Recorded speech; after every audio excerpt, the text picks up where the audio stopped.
Welcome to our meditation time today.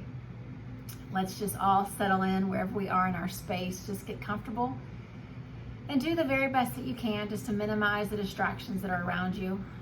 Sometimes the noises of the home and just the activity that's going on sometimes makes that feel like it's a little bit impossible, but all you need to do is focus on the present moment.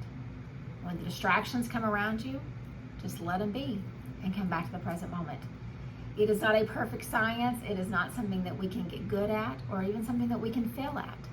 Just keep trying to come back to the present moment. So as you do that and you are comfortable, if it's possible, you can gently close your eyes or maybe just gently cast your eyes down. And let's start to settle in with some calm, even breaths. Again, there's not a magical recipe as to how long the inhale should be or how long the exhale should be. But your goal is to make them balanced. And as you breathe in slowly and deeply and you fill yourself up, don't rush the exhale. Let it take just as long to breathe out. So a long, slow, deep breath in. And a long, full, deep breath out. And again, a long, slow, deep breath in. And a full, complete deep breath out. Just continue in a rhythm that feels right for you. Find a rhythm of breath that's yours, that feels good to your physical self, and that is calming and soothing to your emotional self. And as we're settling in, I'm going to turn our attention to where we are in the moon cycle tonight. It is a time within this 28 days of how the moon changes from night to night. It is the time of the new moon. And whether you understand about moon cycles and nature and all those pieces or not, does not matter. But there is this day within these few weeks of the moon cycle where we don't get to see the moon. There's no light. There's too many things that are in the way that are blocking this incredible reflection that the sun offers to the moon. And so the moon appears dark on those days. It can tend to be days where we are discouraged, where our emotions are a little bit raw, where our energy is a little less. But really, let's think about how we could have gratitude for the new moon. How could we have gratitude for the darkness? It's a lot simpler to think about gratitude for the full moon and gratitude for a day and an evening filled with light. But let's think about this day in the moon cycle and have just as much gratitude for it. Oftentimes in my yoga classes, I use a song by a guy named Trevor Hall. And the song, the premise behind it and the title of it says, "You can't rush your healing." And I used to listen to that song and think that those were the words that had the power. You can't rush your healing. There's no better message for yoga than those simple, simple words. Healing comes, but it comes at its own pace. But the longer that I listened to this song, the longer that I used it, the more oftentimes that I played it, I realized that it's the line right after that one that has the real power. Because after he says, "You can't rush your healing," then he says, "Darkness has its teachings." Listen to that again. Darkness has its teachings. So what is the new moon, this night of darkness? What does it have to teach us? What about the darkness that you're going through in your life right now? Or the darkness that you've gone through recently? It's really difficult for us to think logically that there could be something in this darkness for which we can be grateful. But if we'll pause and we'll begin to just be open to what the teachings are of these dark moments, I think the gratitude will come. And so as we each have paused in this spot where we are, just comfortable in your space, in your home, wherever you are, just ask yourself, what's the darkness that I'm either in right now or that I've gone through pretty recently. It doesn't have to be a big, terrible, terrible trauma. It could be just one bit of contention between you and your partner. That could be your darkness. It could be a disappointment between you and your closest friend. It could be connected to your financial security or your job. Or it could even be, of course, the big, terrible traumas that we all go through, the grief, the loss. So just ask yourself, if I had to name my darkness or put a face to it, what is it right now? Either the darkness I'm experiencing in this moment today, or the darkness that I've experienced recently. What is it? And again, you may think it almost seems illogical in your meditation practice to think about something that's connected to suffering and disappointment and darkness.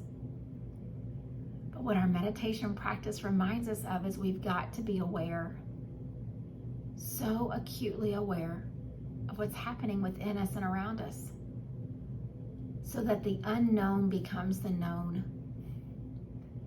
And when you take the unknown out of things, it gets less scary. It gets less unsure. And it loses some of its power to make you feel unstable and insecure. So as each of us has thought about what's our current darkness, or what's the darkness that I've just gone through, I want to shift us back to our gratitude. And so as we sit here on this night of the new moon, I want to just ask each of us, just think to yourself, what are you grateful for today? What are you grateful for today? If you have a gratitude practice and you have a gratitude journal, just imagine, what are you going to write in it tonight? What are you grateful for today? And if you don't have a gratitude practice and you don't write these things down every day, just imagine if you did right before you went to bed tonight. What would be the thing that you would write that you're grateful for today? For some of us, it's tiny little things, like catching all the green lights on the way to work this morning, or the baby sleeping through the night, or getting to have a fresh hot cup of coffee that someone else made for us. Some of the things could be big, really big, important things in our life. What are you grateful for today? And then I want to shift the gratitude and ask you, and I'm going to ask me as well, what challenge have I experienced lately that I'm grateful for? What challenge? So something that's gone on recently in our lives, what challenge have I experienced lately that I'm grateful for? It could be a challenge at work, a challenge in your relationship, a challenge in being a mom, in being a daughter, a caregiver. All the roles that you serve, maybe the challenge was there. Maybe it was in learning something new that you thought was impossible. But what challenge have I experienced lately that I can be grateful for? And then the final question I want to ask you connected to this gratitude practice is, can I and will I be grateful for the teachings of the darkness? It was simple in the beginning. What are you grateful for? Your mind immediately goes to those things. Maybe a smile comes to your face, your heart begins to lift, it feels a little lighter. And then to ask you what challenge you're grateful for, because somewhere in there you feel like you've made it over the challenge, you've accomplished something, you've survived, you've stood. But then to ask, can I and will I be grateful for the teachings of the darkness? That's a little heavier, a little harder to digest.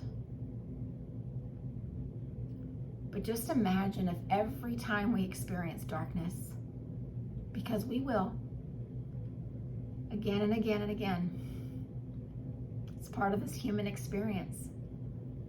Sometimes the darkness comes at the choices and at the hands of others. Sometimes it comes from our own choices, our own decisions. Sometimes it's just a circumstance of living in 2023. But will I be just as grateful for the teachings of the darkness? And if you answer yes to that, or maybe,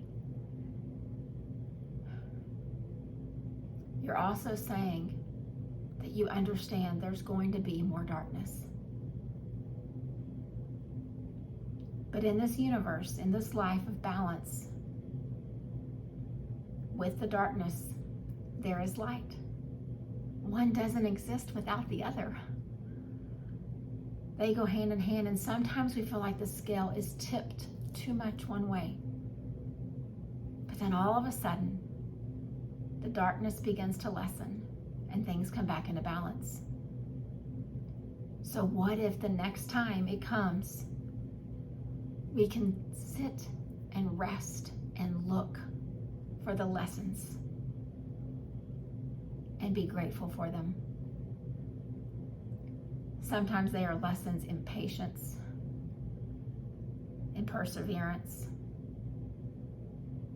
Maybe they're lessons in compassion for yourself or for someone else. Maybe the lesson is that we just need to be still and let some things pass without trying to control them and fix them. I don't know what your lessons will be. I don't know what mine will be for the next piece of darkness, the next situation that comes across my path. But I do know that as much as I'm grateful for things today, and I'm grateful for the challenges that I have overcome lately, I just as much want to be grateful for the teachings of the darkness. And like the song by Trevor Hall says, I want to realize deep down into the core of my being that it's just part of my healing as I go through these different times of dark and light. And so let's just settle in for just a bit longer together. Let's just sit in quiet. I know it's a lot to think about. The mind tends to go a lot of different directions, but try to stay right here in this moment and just keep asking yourself, can I and will I be grateful for the teachings of the darkness, of the suffering, of the hard times, of the heartbreak? Just keep asking yourself the question, and even if you're not ready to answer it yet, just be open to asking it.